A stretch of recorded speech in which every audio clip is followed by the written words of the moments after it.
하나님 말씀 마태복음 3장입니다. 마태복음 3장 7절, 8절, 9절 같이 합독합니다. 마태복음 3장 7절, 8절, 9절 다 같이 시작. 요한이 많은 바리새인과 사두개인이 세례 베푸는데 오는 것을 보고 이르되 독사의 자식들아, 누가 너희를 가르쳐 임박한 진노를 피하라 하더냐. 그러므로 회개에 합당한 열매를 맺고 속으로 아브라함이 우리 조상이라고 생각하지 말라. 내가 너희에게 이르노니 하나님이 능히 이 돌들로도 아브라함이 자손이 되게 하시리라. 아멘. 네, 감사합니다.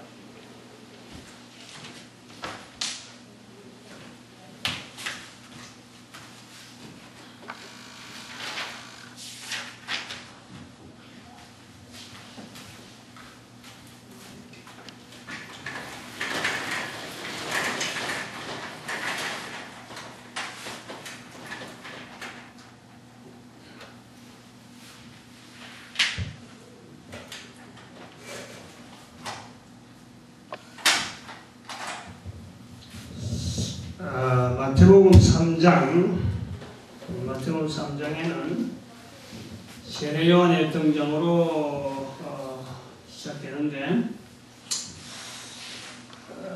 마태 3장 우리가 세례 요한의 등장을 보기 전에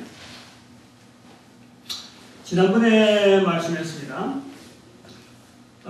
믿음이라고요. 쓰라는 믿음. 지금 쭉 이래 가잖아요. 이게 뭐냐면은 이게 시간이에요. 시간은 t라고 이렇게 표시하죠. 그럼 어디까지 가느냐? 언젠가는 끝나는 시간이에요. 여기서 이제는 우리가 있는 위치가 요 시점이 있어요. 여기에 예수 그리스도 예수 그리스도가 이 땅에 오셨던 흔적 있는 시간이 있고, 우리는 지금 여기서 이게 있는 거죠. 그래서 이쪽으로 바라보고 오신 예수님을 바라보면서 우리는 발걸음은 오신 예수님을 향해서 지금 가고 있는 겁니다. 이 구도를 말이죠. 우리가 여기서 믿음이라고 하는 이런 모양으로 자체를 우리가 하나의 믿음이라 할 때, 정의를 믿음은 이런 모양이다. 모양은 이렇게 그리는데, 오신 예수님을 우리가 바라보면서 오신 예수님을 바라보면서 이제 뒤로 있고, 또 이분은 또 오신 예수님이 되니까 이쪽도 있겠죠. 물론 이렇게 그림도 됩니다. 어쨌든 이 한쪽 방향으로 보면서 양쪽 못 보니까 발걸음은 우리가 삶은 지금 오신 예수님을 향해 살아가는데, 우리가 여기서 마태복음에서 요구하는 것이 믿음입니다. 믿음의 모양인데, 2장에서는 이 믿음을 어떻게 나타내냐면은 삶의 자리, 주거지조차 이동을 할 거냐, 주거지를 이동할 정도로 믿음을, 정말 꿈으로 이야기해도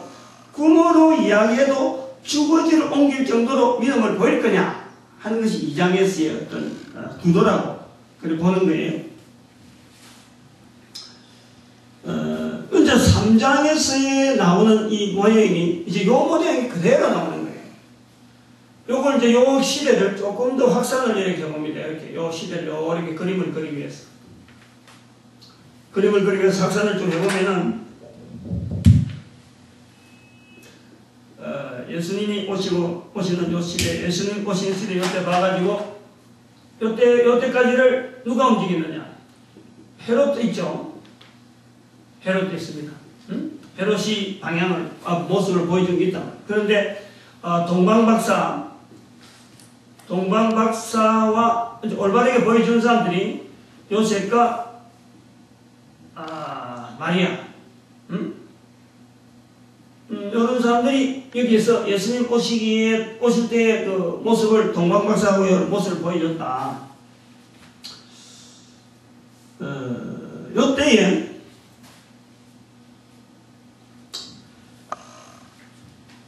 그림을 좀 그려놔가지고 요 시대에 요 뜻에 보면은 요 때에 또 한 사람이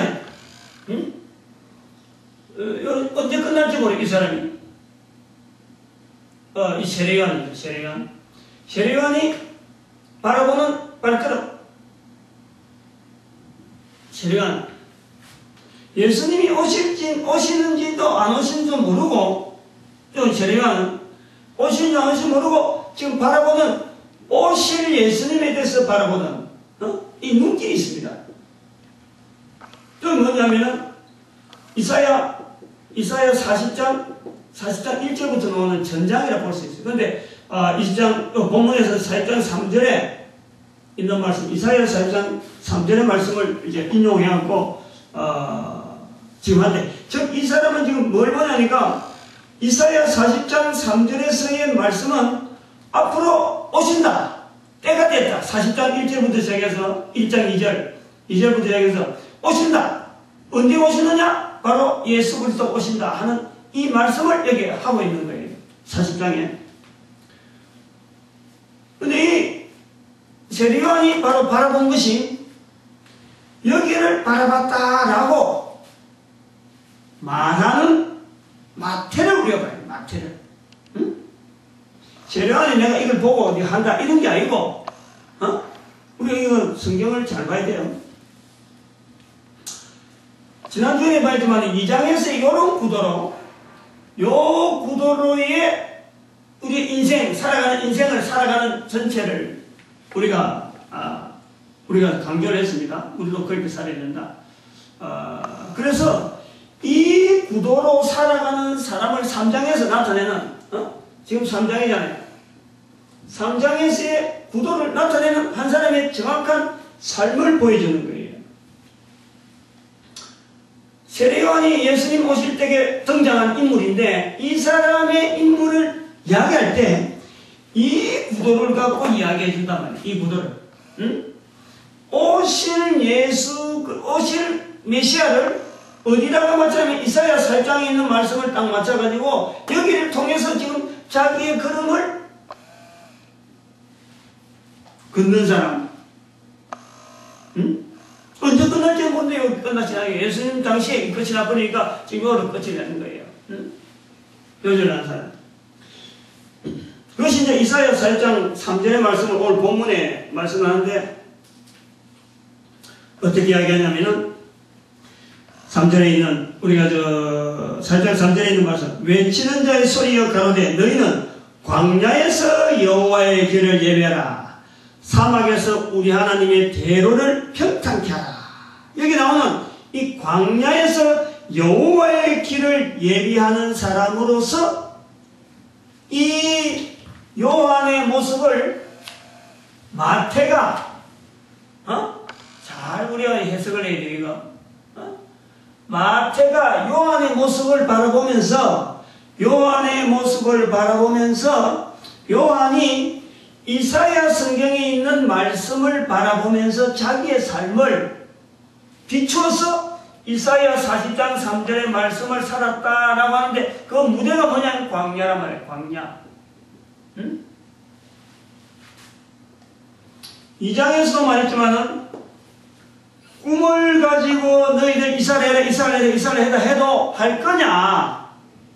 삶의 구주지를.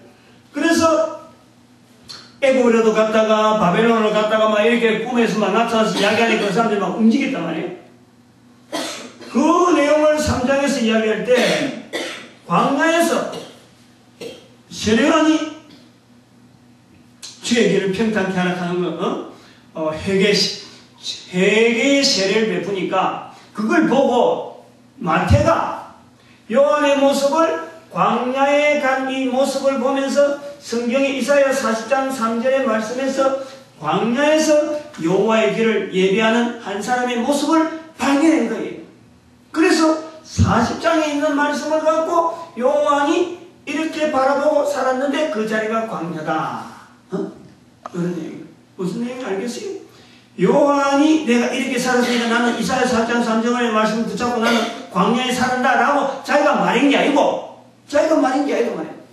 마태가 보면서 2장에 있는 말씀하고 똑같은 구도를 딱 소개하는 하나의 표징이라. 그런 거예요. 근데 과연 여기서 이야기했는데 2장에서 뭐가 나오냐니까 예수님께서 등장하는 거예요. 예수님께서 등장하는 거예요. 우리 여기서 우리가 한번 좀 생각해 봐야 되겠어요. 하나의 통로 있어요. 통로. 예수님도 말씀했습니다. 본문에서 우리가 이렇게 행하여 모든 의를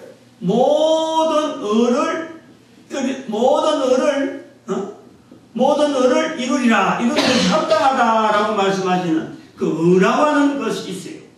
그것은 뭐냐면 예수님이 어차피 이 땅에 오신다면 누군가의 몸을 입어야 되고 또 예수님이 만약에 세례라고 하는 어떤 행위를 나타내야 된다면 반드시 행위 베풀 자가 필요한 거예요. 무슨 말이 말해요? 예수님이 앞서서 예수님이 필요한 일이 누군가가 해야 된다면 그 일을 할 수 있는 사람이 준비되어야 된단 말이에요. 그 준비되어지는 통로, 하나의 그 통로. 예수님께서 오시는데 관계되어서 만나야 되고 꼭 해야 될 일에 대해서는 꼭 거쳐야 될 의뢰라든지 그게 있으면요 반드시 거기에는요 준비되어질 사람이다. 준비될 사람. 2장에서는 예수님이 태어난 것에 대해서 또 주변 환경과 더불어서 악한 사람들의 칼을 피하기 위해서 부모를 통해서 옮기는 일이 있다 그러면 3장에서는 예수님이 의를 행하기 위한, 의를 나타내기 위한 세례라고 하는 어떤 과정이 필요했다면 그런 사람이 준비되어야 돼요. 근데 이 준비되어져야 되는 사람, 또 준비되어지는 사람, 또 사람을 볼 때 이 사람이요 광야로까지 산다 하고 마태는 이렇게 봤는데 이 사람에게 있는 것을 우리 놓치면 안 돼요. 삶에 대한 고민,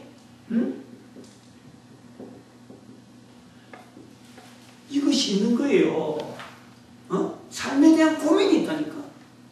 나의 삶의 형태가 왜 이랬느냐?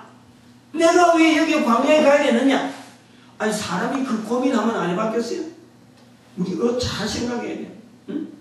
아니 세례 요한이 아니야말로 태어나서부터 광야에 가야 되는 아주 어떤 뱃속에서부터 니는 광야에 가는 사람이라고 아니 거기서부터 훈련을 받고 그래서 광야에 갔다 생각하면 곤란한 거예요. 어떻게 하다가 광야를 간 거예요? 어떻게 하다가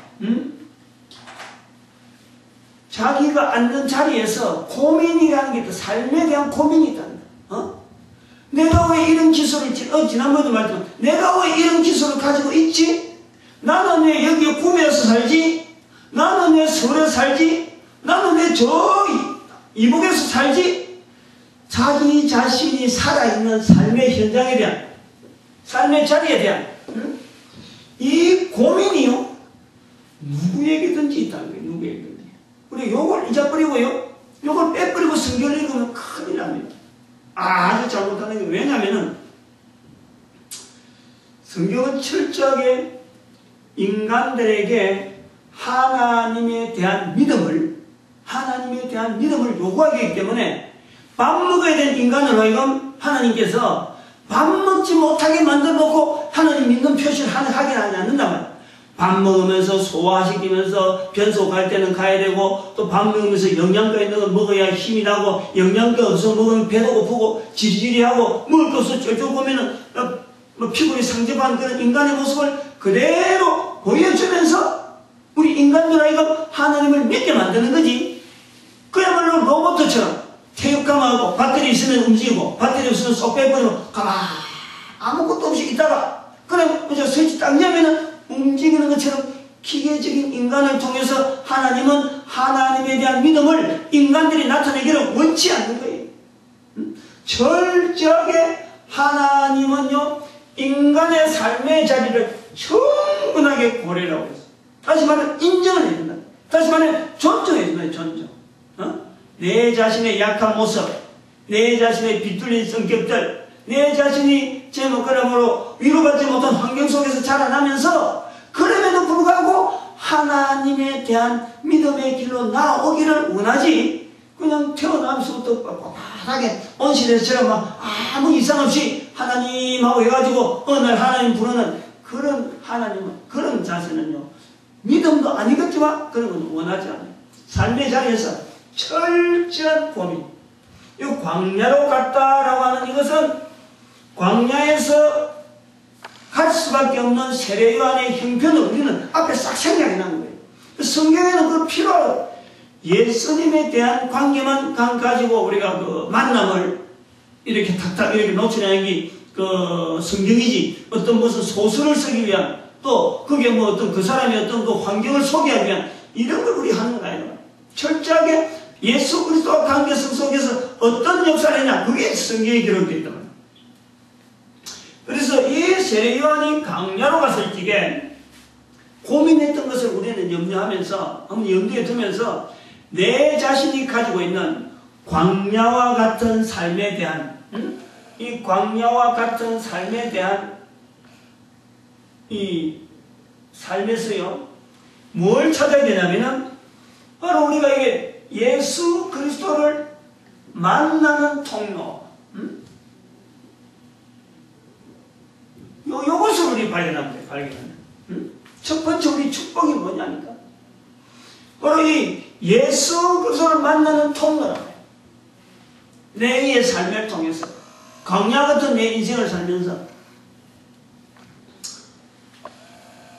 여기 첫 번째 만나는 통로로서, 아까 얘기했지, 통로 삶에 대한 고민. 근데 이 삶에 대한 고민을 한 인격체를 통해서 고민이 확 되어질 때에 바로 예수님을 여기서 나타내는, 예수님을 만나는 그 통로. 그 예수님을 첫 번째 만나겠죠. 만남이 되겠죠. 첫 번째. 그 다음 두 번째는 뭐겠어요? 예수님을 나타내는 통로. 두 가지. 이제 지났으니까 여기서 나타낸 예수님을 나타냅니다.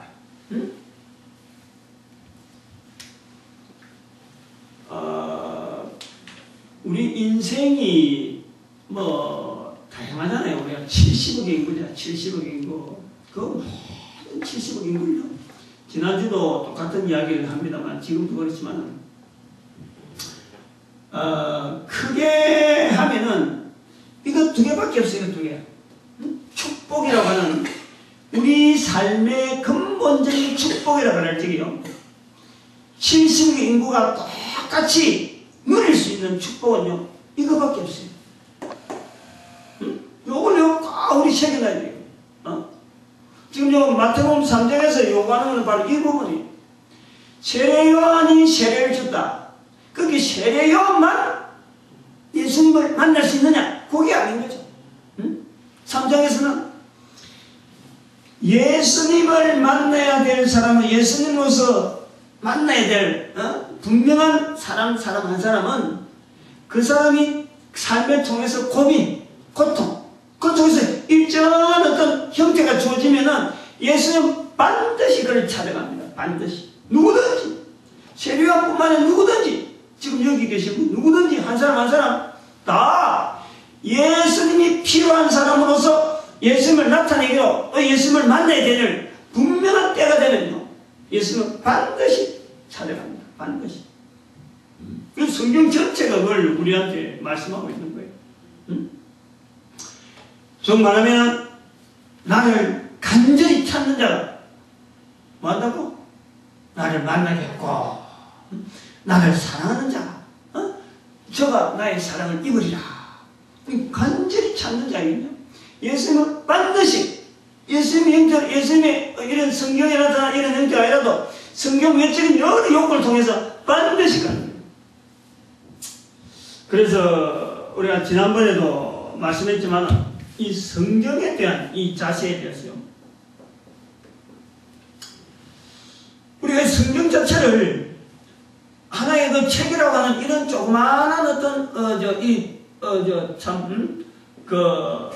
책 한 권에다가 우리가 국한시키면서 성경에서만 하나님의 역사, 하나님의 기록, 하나님에 대한 믿음을 볼 수 있다라고 보면은요, 그건 오산이에요. 큰 오산.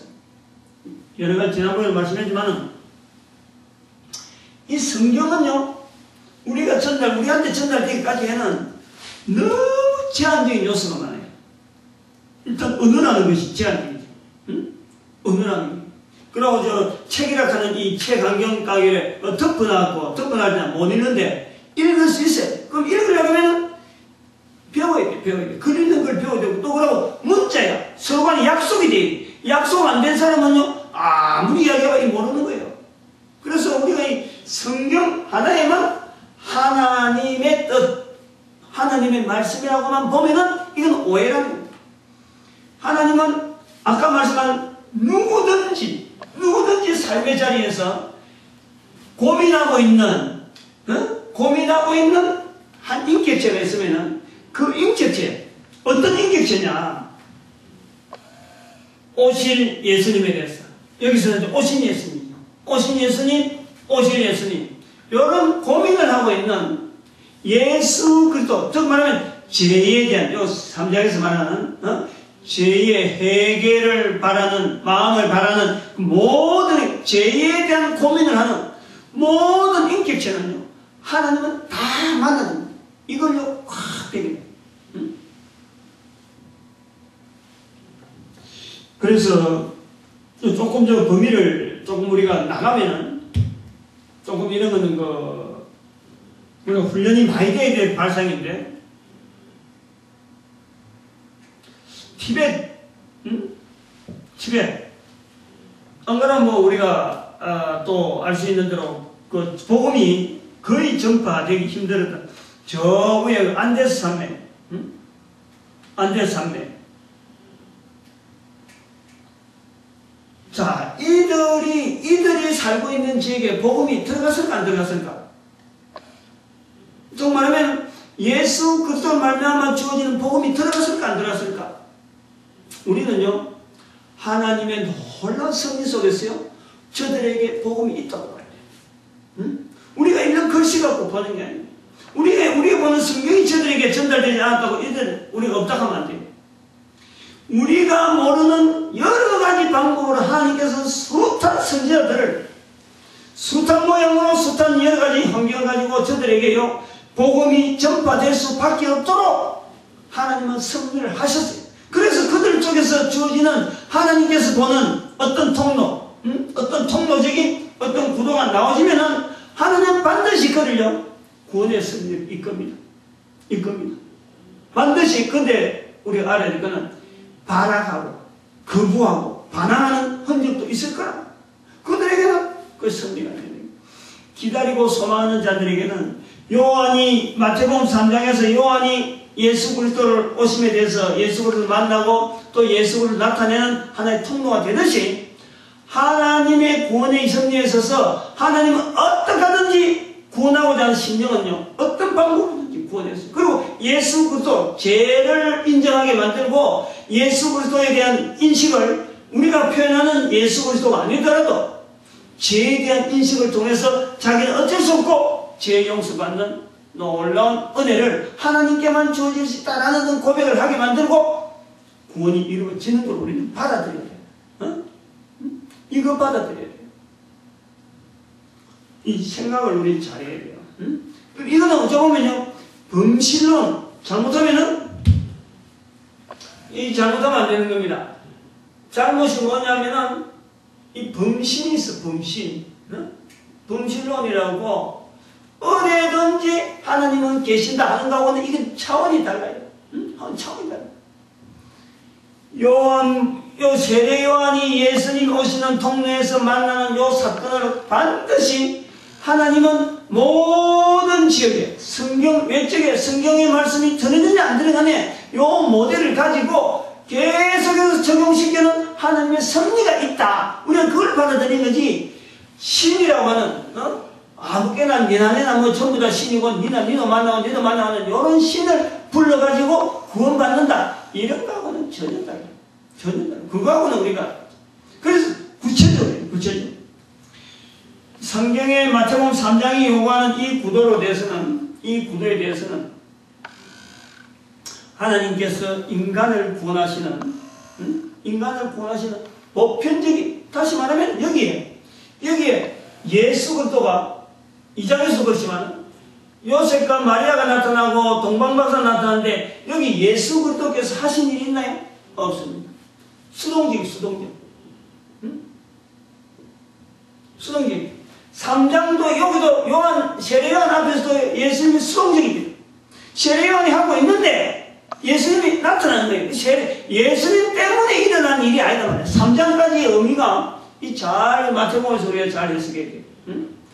3장까지의 의미가 3장 이후부터 4장부터는 예수님이 주도적으로 회개하라 천국이 가까웠느냐 4장 10절부터 그때 선포되는 것부터는 계속해서 마지막까지 예수님과 연결된 모든 사건이지만은 예수님이 주도적으로 의도적으로 나타낸 것에 대해서 사람들의 반응이 기록된 거지만은 3장까지는 그게 아니에요. 그렇다면 마태복음 1장, 2장, 3장의 구도는요. 이거는 예수 그리스도 이름을 모르는 사람에게도 몰랐던 사람에게도 하나님은 강건해서 예수 그리스도와 연결된 사건으로 하나님은 연결시키는 그걸 보여주는 거예요. 다시 말하면 우리가 그 말씀하는 그 구약이라고 하는 이 성경, 구약이 전달되어 가는 여러 가지 말이 있어요.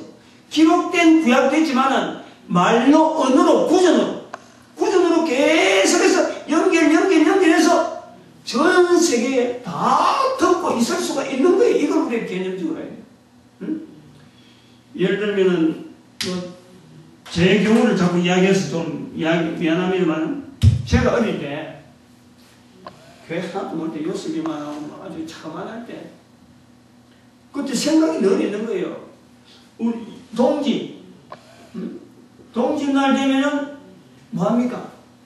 동지날 되면은 팥죽을 해가지고 어디다 갖다 놨는 줄 알아요? 동지날 팥죽 해갖고 묻기 많나? 팥죽은요, 동지날 팥죽은 이거 우리가 잘 생각해야 돼.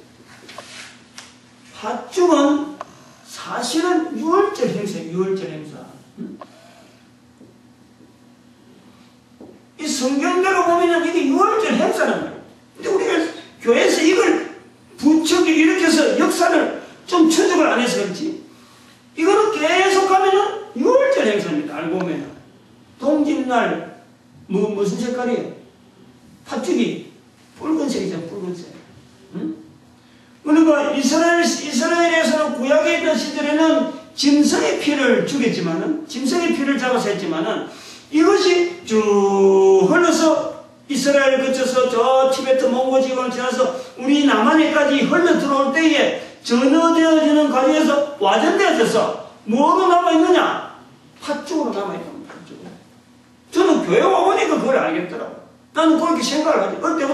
어릴 때 봤던 그 팥죽이 출애굽기 봤던 그 피하고 다를 게 뭐가 있나, 다를 게. 꼭 그 생피를 잡아야 돼. 꼭 생피를 잡아야 되면 오늘도 생피를 잡아야 되지. 출애굽기에 생피를 잡아서 오늘도 생피를 잡아야 돼. 예수 그리스도 피에 제외하면. 그래. 근데 그것이 와전돼가지고 팥죽으로 되어가는 과정 속에서 분명히 그때 당시에 복음을 할 수 있는 이 복음의 통로들이 분명히 있다.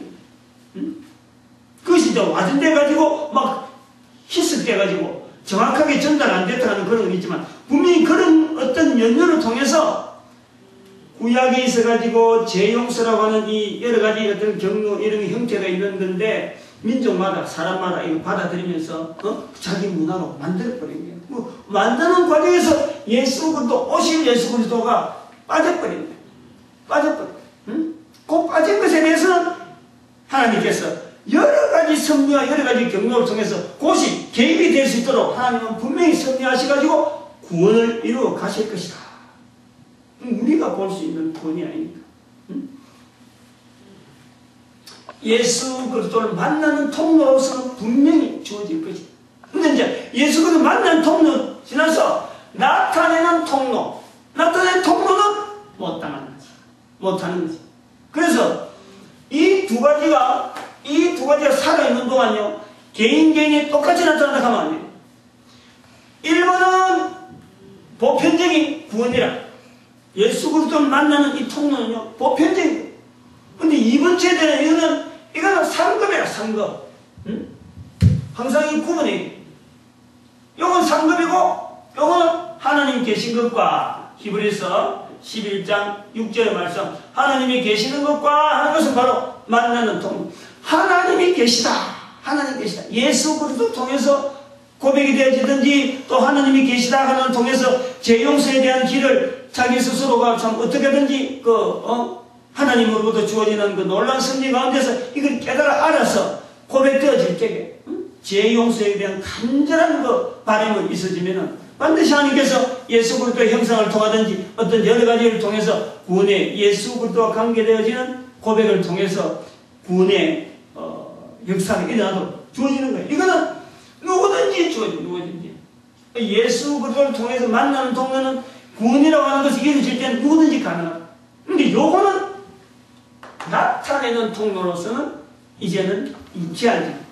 반드시 이걸 통해서 만나는 통로를 통해서 내가 예수 그리스도를 인격적으로 만나야 돼. 인격적으로. 여기 3장이 요구하는 게 바로 세례 요한이 바로 그걸 고백하는 거예요. 응?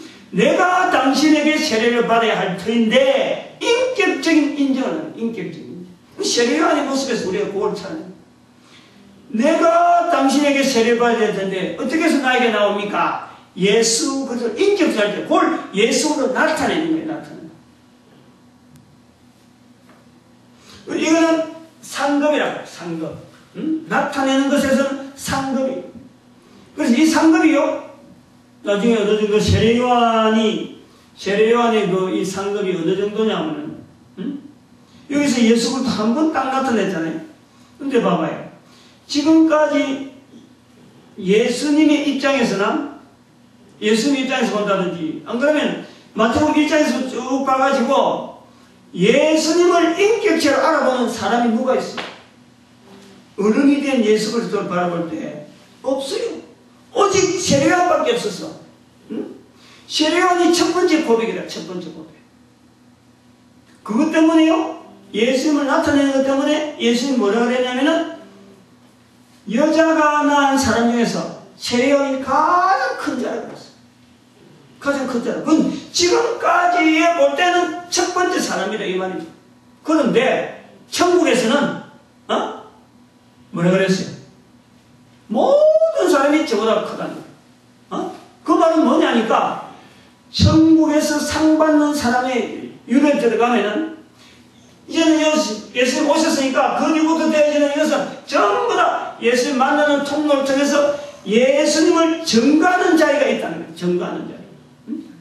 예수님을 만나는 자리는 바로 예수님을 증거하는 자리다. 그래서 천국에서는 모든 사람이 저보다 크다. 이렇게 표현합니다. 요 말씀의 구도를 좀 잘 알아야 돼요. 예수 만나기, 예수님이라고 하는 이름이 없는 지역, 들려지지 않는 지역, 우리가 알 수 없는 지역, 그런 지역에도 구원이 일어날 수 있다는 것은 예수님의 그 여러 가지의 그 사역, 죄 용서라고 하는 이 사역을 통해서 다른 사람들이 어떤 경우라든 죄로 말미암아 고민하고 갈등하고 하는 이런 사람들은요, 하나님의 놀라운 섭리 가운데 그들에게도 구원이 임하도록 예수를 만나는 통로를 만들어 놓으시는 것은 분명히 있다. 응? 있다. 그까지는 우리 인정을 해줘야 돼요. 구원이라고 하는 이건 하나님은 모든 사람이 구원받기를 바라느니라 해서 죄 때문에 고민하는 사람들은 반드시 있습니다. 그러나 예수 그리스도 오시고 난 뒤부터는 예수 그리스도 인격적으로 주어지고 표현해야 될 여러 가지 형태가 주어진 환경 속에서는 반드시 이게 겸해져야 돼. 이게 나타내는, 예수님을 나타내는 통로로서 우리가 하나님 앞에 쓰임받는 그것이 같이 겸해져야 돼. 그래서 11장 6절이 두 가지가 딱 같이 가야 돼. 같이. 그것이 바로 예수 그리스도를 교회를 통하든지 안 그러면 전도자를 통해서 하든지 해서 예수를 만나드린 사람의 이제부터 주어지는 보편적인 통로다. 그것을 모든 사람들이 적용하기 위해서 오늘날의 복음이 땅끝까지 이래야 되는 그 사명이 있는 거예요. 그래야 교회가 있는 거예요. 교회라고 하는 것은 결국은 모든 사람이 예수 그리스도 이후에 만나는 통로로만 할 것 같으면은 사실은 구원은 그만 하나님께서 살리는 다 우리가 교회가 아무 안 해도 돼. 근데 요 과정까지 있으니까 나타내는 통로로서 사람들에게 적용시켜야 될 게 있으니까 교회는 전도를 해야 되는 사명이 있다. 교회는. 그래서 교회가 있다는 거예요. 교회가. 그래서 내가 예수 믿는다는 것은 만나는 통로로서 이거 너무너무 기하다가는 자기 인생의 고백이 주어진과 동시에 내가 소망해야 되는 나타내는 통로로서 성도가 쓰임받을 만한 여기 우리 고민이에요. 고민하면 반드시 이런 선한 고민 속에서는 하나님은 반드시 쓰임받습니다. 하나님 앞에 쓰임받는 거예요. 우리가 그 세례요한을 이렇게 보면서 자칫 잘못하면 제가 자꾸 그쪽으로 많이 의도적으로 많이 표를 많이 내놨다는데 성경에 있는 어느 누구도 마찬가지예요. 아까도 뭐 홍해 어떻게 건넜나 모세도 마찬가지예요. 모세. 만약에 모세와 같은 그런 일을 해야 하나님이 일을 한다. 세례요한 같이 일을 해야 하나님이 일을 한다 하는 사람처럼 그런 세례요한이고 모세가 하는 일들이 똑같은 일이 많아지고 그래야 말이요 하나님이 일을 하는 것처럼 된다면요 모세가 1모세만 나올 게 2모세, 3모세 모세가 수두가지 나와야 돼. 세례요한도 뭐 많이 나와야 돼. 그걸 하나님은 절대 첫 번째 말씀했지만은 한 인격자에 대한 삶의 고민을 통해서 인정되어지는 바이기 때문에 70억 인구가 고민한 얘기 다 틀려. 그러면서 또 한편은 70억 인구가 다 요한처럼 산다고 해도 하나님은 전혀 거기에 말이죠. 아이고 너무 버겁다. 너가 상 주려고 하니까 내가 막 상이 모자란다. 요렇지 않다는 걸 알아야 돼. 70억 인구가 모세와 같이 하나님 앞에 쓰임받기를 바라서 막 갈망을 해도 하나님께서 보시고 아이고 내가 줄 상이 없는데 요렇게 해서 주저하지 않는다는 거예요. 70억 인구가 다 하나님 앞에 모세와 쓰임받고 다윗같이 쓰임받고 요한같이 쓰임받는 하더라도 하나님은 즐겁게 넉넉하게 얼마든지 풍성하게 상을 주고도 모세의 상을 줄 수 있고 요한의 상을 줄 수 있고 어마어마한 상을 주고도 하나님은 여유가 풍성하게 있는 그 하나님에 대한 상 주시는 이심을 믿어야 할지니 하나님을 나타내는 통로로서요. 이런 자리를요. 내 자신을 두고 내가 못해 이래 하지 말고 내가 가능하다. 내가 지금 모세한테는 아니지만은 내가 다윗은 아니지만은 다윗이 받지 못하는 다윗이 받은 상의 분량은 내가 얼마든지 능가하게 할 수 있다. 요걸 해야 돼. 요걸. 응? 요걸 할 수 있어요. 지금 우리 텔레비전을 통해서 우리를 기죽이는 프로그램 뭔지 알아요? 텔레비전 볼 때마다 그거 보면 아이고 나는 못하는데 하고 기죽는 거 있지. 응?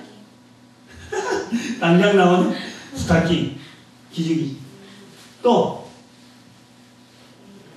기죽이는 거예요. 생활 단위 응? 또 기죽이는 거 시저 맞추는 거야 뭐 그 수준에서 하는 거니까 세상에 이런 일이 응? 보편적인 걸 한다. 보편적인 거 응? 근데 말이죠 그거는 텔레비전 진행하는 사람의 수준에서 볼 때 일반 사람을 기죽이는 프로로 진행하니까 그런 거예요. 사실은 그게 똑같은 거 보면요 저 한 사람 한 사람 만드는 하나님 입장에 볼 때는요 오히려 왜 그 정도밖에 안 돼? 이렇게 본단 말이에요. 우리 한 사람 한 사람은 어마어마한 능력으로 우리에게 능력이 있는 거예요. 한 사람 한 사람. 텔레비전을 볼 때는 하나님을 안 믿으니까 하나님께서 제외시키니까 한 사람에서 그 기술이 있으니까 야 이거 대단하다 하지만은 지으신 하나님 보실 때에는 그보다 어마어마한 눈에 안 보이는 어마어마한 능력이 그 사람에게 있는 거예요. 그걸 모르고 하나만 딱 이러니까 다른 사람들이 보니까 아이고 난 저거 못하는데 싶지만 실제로 그렇게 보고 있는 내가요. 그게 나타나는 보다요. 나는 더 많은 능력으로 나타낼 수 있는 사람이 있는 거예요. 사람인 거예요. 요거를 좀 깨닫게 해줘요. 요걸. 그래서 내가 지금 기도하고 있잖아. 지금. 스타팅에 내가 나가겠다고. 기도한 줄 몰랐지? 스타팅 나오면 내가 목사가 스타팅 나오면 뭘 제목까지 가져왔냐. 나중에 나가면 그것을 들어봐요. 나갈까 못 나갈까? 나가요. 하여튼 저랬지 뭐 저랬네. 하여튼 대단해. 우리 김홍현 지사님 긍정적이고 좋아요. 나갑니다. 뭐 때문에 나가는지 나중에 알게 될 거예요. 나가서 무슨 말 하게 될지 뭐 지금 준비 다 하고 지금 강의 준비하듯이 지금 준비 다 해놨습니다. 그것을 내가 깨닫게 해줘야 되는 거지. 이 프로가 뭐가 잘못이고 우리가 왜 이런 프로가 지금 진행이 돼야 되고 이렇게 해서 이제 나오는 사람보다 듣는 사람이 어떤 입장을 들을 거냐 여기까지 이야기도 할 거예요. 지금 우리 국민들 중에서 제일 그 인기 있는 프로가 스타팅 프로인데 그 프로 때문에 좋은 방향으로 갈 수 있다고는 보지만 어찌 보면요 나쁜 방향으로 갈 수 있는 게 훨씬 많아요. 왜냐하면 잘못하면요 사실 우리 한 사람 한 사람이 있는 기술이나 여러 가지 재능이요 하나님의 지으신 우리의 눈으로 보면 어마어마한데 스타킹에서는 너무 단편적으로 그럼 그 사람들이 그 출연하는 사람들은요 당연입니다 진짜. 오래 못해요. 이 프로 나왔던 사람들이 거기에서 나왔다고 해서 뭐 10년 20년 계속 그 일을 할까?